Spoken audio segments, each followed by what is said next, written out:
I'm sorry, there's a special place in hell for people that make Monica cry. This Carolina girl, she gotta go. Caroline's gotta go. Get her out of there, eject her from the planet, put her in a capsule, and just send her away. Like, just delete this girl out of existence. I mean, it could be possibly not Caroline that did it. It could have been one of the people from her little crew right there. They were all jealous that this girl, this no-name girl, is actually with the prince and the student council, but I don't know. There's a side of me that's kind of wondering if it might be Carla. I think because they didn't show Caroline actually do it, it's probably not Caroline. It's just that whole like deception to make us think that. But anyways, episode 6 of Silent Witch, really, really interesting episode. We sort of see a monster created by Monica's writing. We see some random girl, Claudia, that has been basically formed around the writings of Monica and the personality of Monica, that you have to be silent and choose your words carefully. Don't talk to dumb people. All this kind of weird stuff. It's almost playing out as if Claudia is the way she is because she just looked into Monica way too much. But yeah, it's an interesting little bit there. But I do like a lot of the stuff that we've seen in Monica's character in this episode. It's really like emphasizing the idea that this is what I was told by father. I seen what that led to him to, which is seemingly at this point finally confirming what we sort of speculated before, that he was burnt the stake. Like, this is what he was trying to do for people, and this is where it led him. But despite that, even despite that, she wants to push towards this because she's gotten a taste of happiness. I mean, we've seen like 3 points throughout this episode where this girl is legit smiling, and it's like, oh my gosh, it is so precious seeing Monica smile and not being panic state. But yeah, let's go through the episode proper, opening up with, yes, there's apparently a requirement for them to dance, and Monica has failed miserably, and so she has to take a retest, and so she's going through this whole process of training. Glenn's horrible, dude.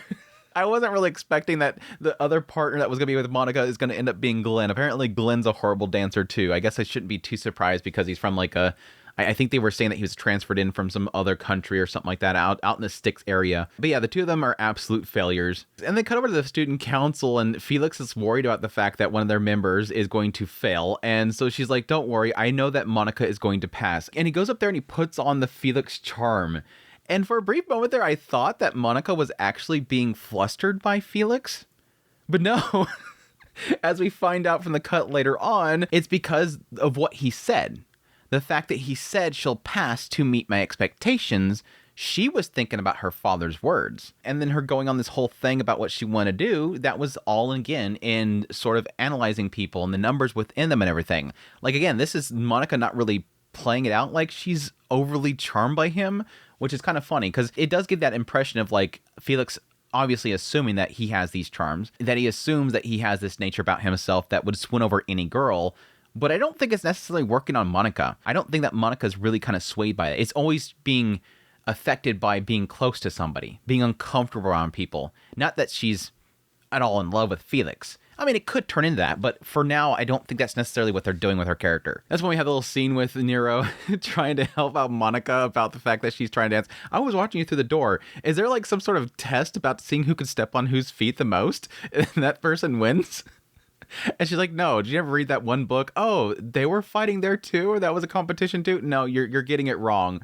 But again, this is where we get like, again, a little bit of insight. Or it's not really an insight, but it's really kind of a re-emphasis on the experience that she had with her father and this unknown individual that seemingly was outdone by her, that felt that Monica was looking down upon her. And it could very well be that this individual that is saying that's saying that you've always looked down on me, it could be that at that point she was looking down upon that individual, and that's what sort of changed how she, handles people. Again, the idea of not wanting to be better than other people because it ruined this relationship. But yeah, I love the stuff around the father, which again is emphasizing the idea about trying to meet others' expectations. Again, this is what she was thinking about the moment that Felix said that. She's going to meet my expectations. Father, that one time back there, said, meet everyone else's expectations. And once again, getting the idea that all human bodies are made up of numbers. There's a massive amount of numbers, all these different formulas that we're analyzing what makes humans human. And it was seemingly the father's goal in order to analyze that stuff so they can figure out how to help people, save people from sicknesses and different sufferings and whatnot.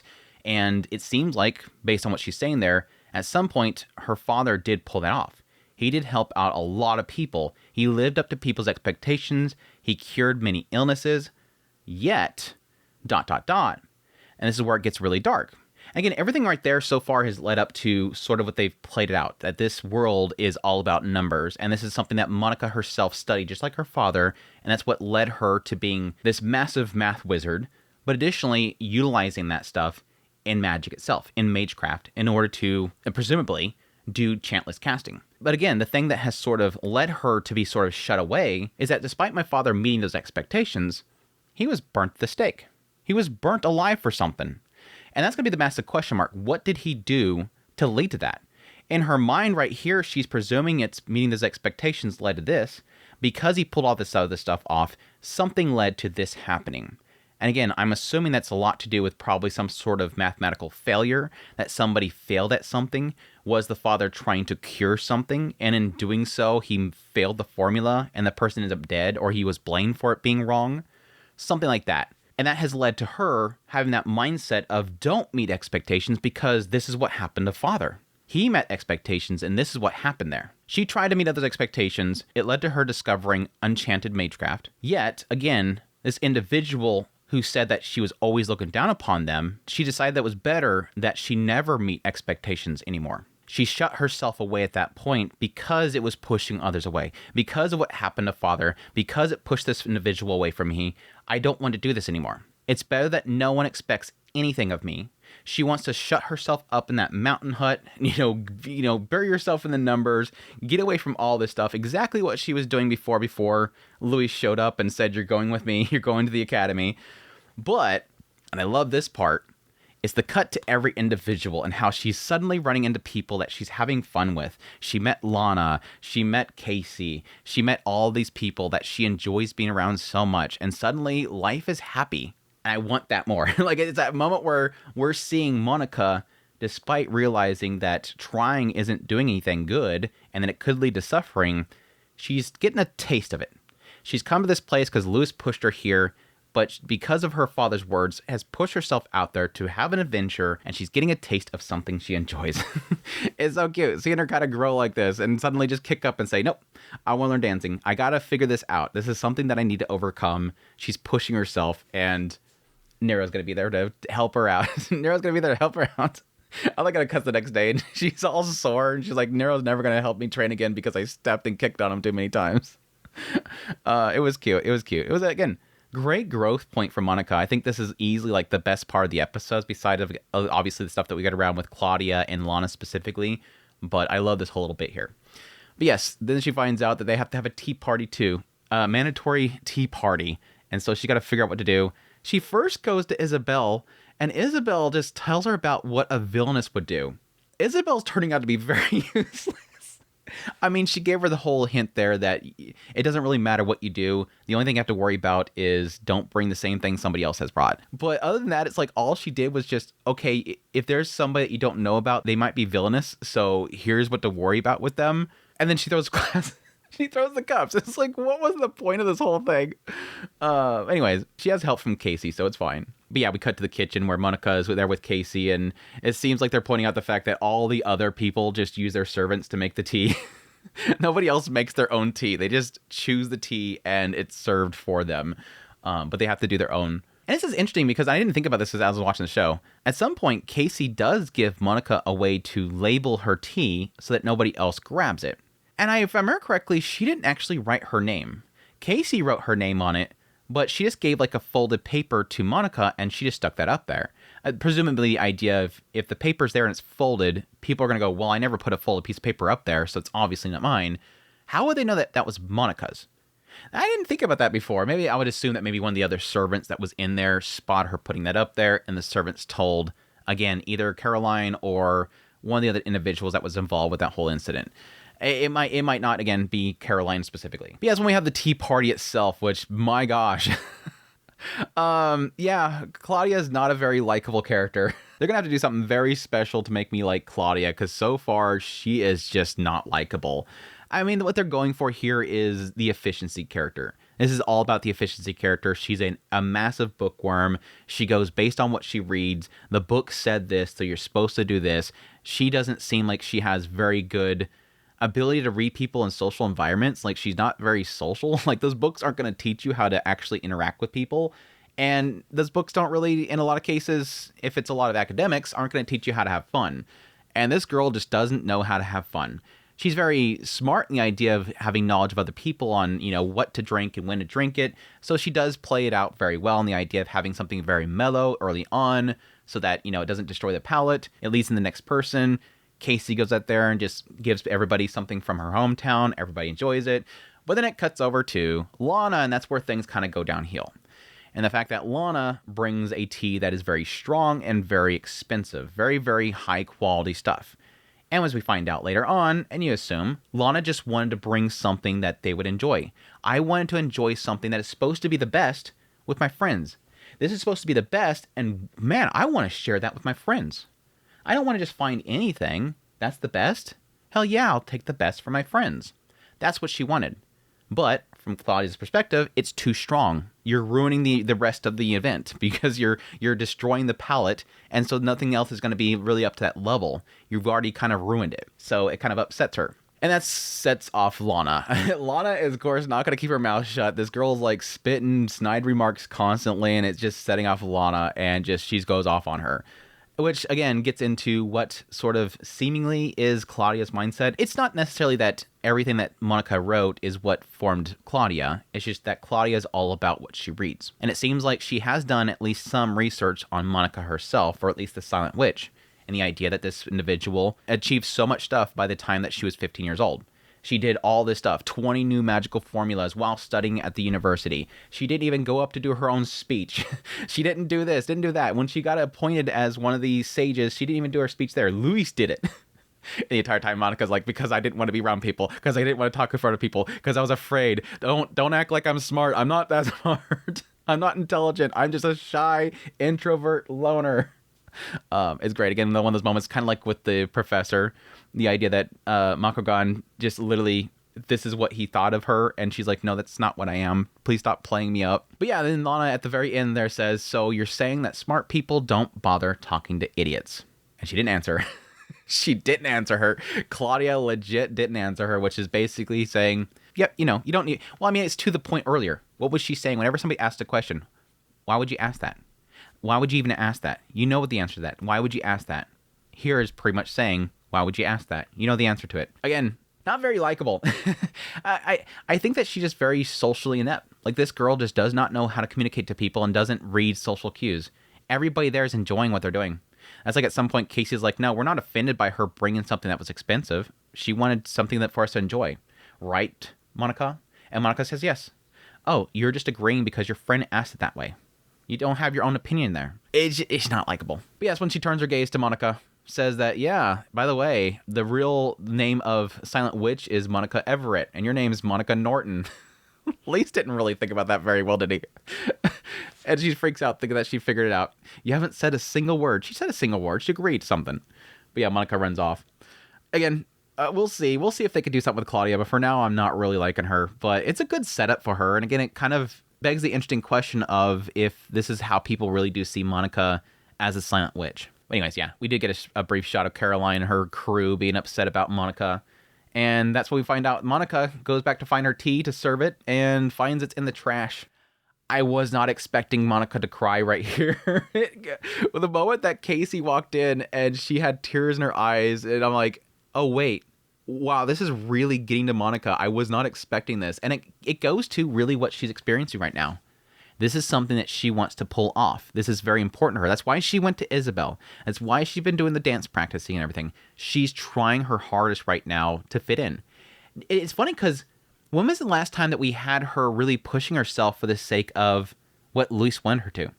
In the first couple episodes, there was a lot of emphasis the idea of I can't fail this because then Luis will come after me. I gotta pull this off because Luis will come after me.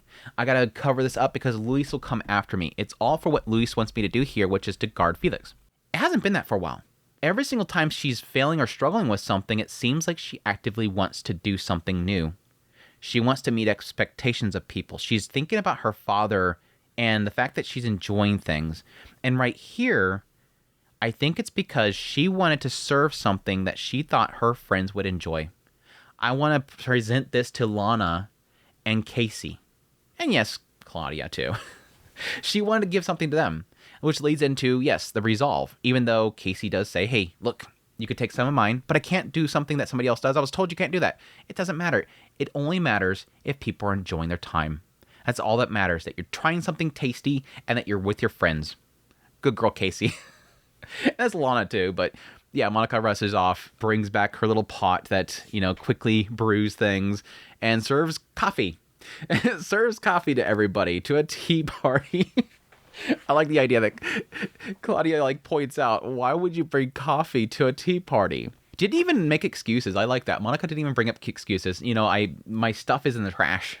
Sorry. Somebody threw it in the trash. I don't know why. This is all I got. I'm sorry. It came down to specifically, this is something I like. Similar to Lana, and I like how Lana the entire time right there was thinking about the fact of, yes, that she wanted to serve something to her friends.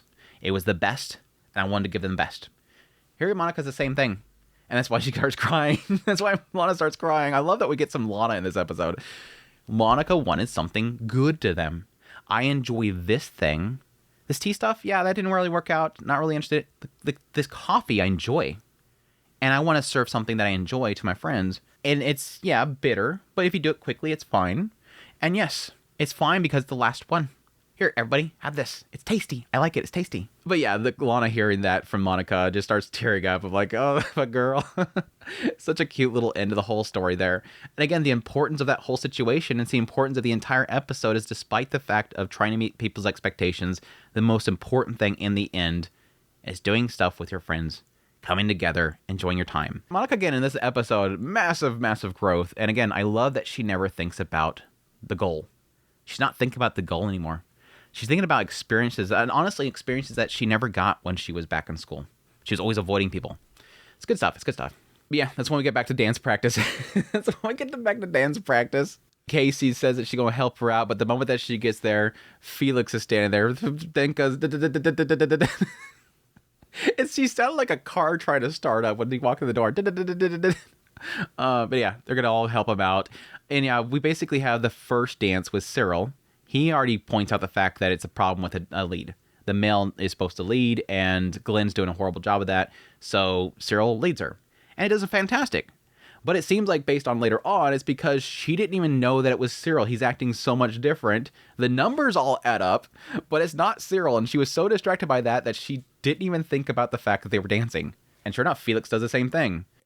After she's reaching over, not wanting to go dance with him, he's like, do you just not want to dance with me? But yeah, she's super uncomfortable until he starts talking with her.